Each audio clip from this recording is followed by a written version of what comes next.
सांगली जिल्ह्यातील द्राक्ष हंगाम अंतिम टप्प्यात उत्पादन घटले तरी दरात तेजी.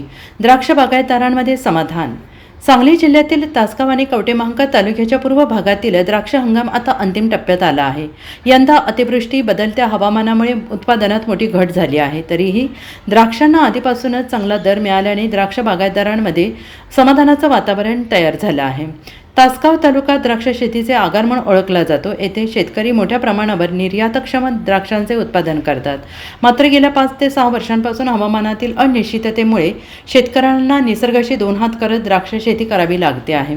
यंदा खरड छाटणीपासूनच पावसाने उसंत घेतली नाही, त्यामुळे अनेक बागांमध्ये पाणी साचून राहिलं आणि वेलींच्या पांढऱ्या मुळ्या बंद झाल्या. परिणामी द्राक्षांच्या ओलांड्यावर आणि काड्यांवर मुळ्या फुटल्या. अशा परिस्थितीत शेतकऱ्यांना पीक छाटण्या घ्याव्या लागल्या. त्यामधून अनेक बागांना अपेक्षित प्रमाणात द्राक्ष माल मिळाला नाही. सतत ढगाळ वातावरणामुळे द्राक्ष काड्यांना पुरेसा सूर्यप्रकाश मिळाला नाही. त्यामुळे अनेक बागांमध्ये फळधारणा कमी झाली आणि काही बागा पूर्णपणे फेल गेल्या. तसेच बागांमध्ये चिखल झाल्याने वेळेत खते देणे आणि ट्रॅक्टरद्वारे औषध फवारणी करणे कठीण झाले. Bureau report SVN Marathi, Sangli.